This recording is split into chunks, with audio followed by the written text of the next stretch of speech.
आज शुरू हो रहा है आप लोग का त्रिकोणमिति, है ना। तो जो पहले से पढ़ चुका है उसका क्या हो जाएगा, रिवीजन। और जो नहीं पढ़ा है उसके लिए गोल्डन चांस है त्रिकोणमिति को समझने का।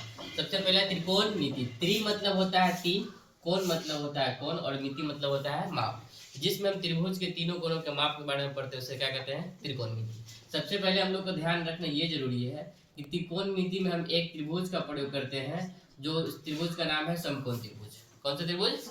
तो समकोण त्रिभुज के पहले हमें दो तीन बातें पता होनी चाहिए। सबसे पहला, जिसका एक कोण क्या हो, समकोण हो, उसे समकोण त्रिभुज कहते हैं। दूसरा, हमें ये पाइथागोरस प्रमेय से एक फॉर्मूला हमको पढ़ने को मिलता है, AC स्क्वायर बराबर AB square plus BC square. यानी कि अगर हम इसको हिंदी में बात करें तो इसको कहते हैं कर्ण, और इसको कहा जाता है लंब, और इसको कहते हैं क्या, आधार। तो कर्ण स्क्वायर बराबर होता है लंब स्क्वायर और आधार स्क्वायर। तो ये तो हिंदी में हो गया, लेकिन हम लोग को ऐसा कुछ वर्ड चाहिए होता है जिसको हम जल्दी लिख सके और शॉर्ट में लिख सके, है ना। तो कर्ण को हम लोग शॉर्ट में क्या नाम से जानते हैं, H, यानी कि H का मतलब होता है हाइपोटेन्यूज। क्या होता है?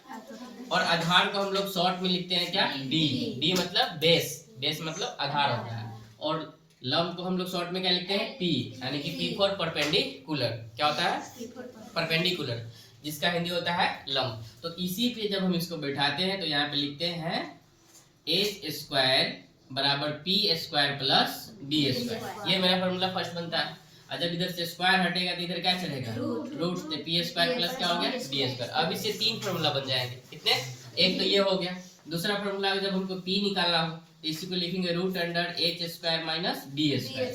और जब B निकालना हो तो root under H square minus P square. बन गया। तो ये तीनों फॉर्मूला हमें कंफर्म याद होना चाहिए, क्योंकि जब भी सवाल में हमें अगर दो दिए रहेंगे तो तीसरा निकालने के लिए ये काम आ सकता है। ठीक है। और उसके बाद जो हम लोग पढ़ते हैं वो त्रिकोणमितीय अनुपात पढ़ते हैं। क्या पढ़ते हैं हम लोग? त्रिकोणमितीय अनुपात की जो संख्या होती है वो 6 होता है टोटल। कितना होता है? त्रिकोणमितीय अनुपात इसकी संख्या कितनी होती है, 6, जिसको हम लोग याद करते हैं। साइन थीटा बराबर फॉर्मूला होता है P बटा H, उसके बाद होता है कोस थीटा जिसके बराबर होता है B बटा H, और उसके बाद होता है tan थीटा जिसका फॉर्मूला होता है P बटा B। अब इसका अपोजिट होते हैं, जैसे साइन का अपोजिट होता है कोसेक थीटा। क्या होता है? और इसका फॉर्मूला होता है H बटा P, और कोस का अपोजिट होता है सेक थीटा। इसी को उल्टा कर देंगे तो H बटा B। और ये होता है tan, इसका अपोजिट होता है कोट थीटा जिसको हम लोग लिखते हैं B बटा P।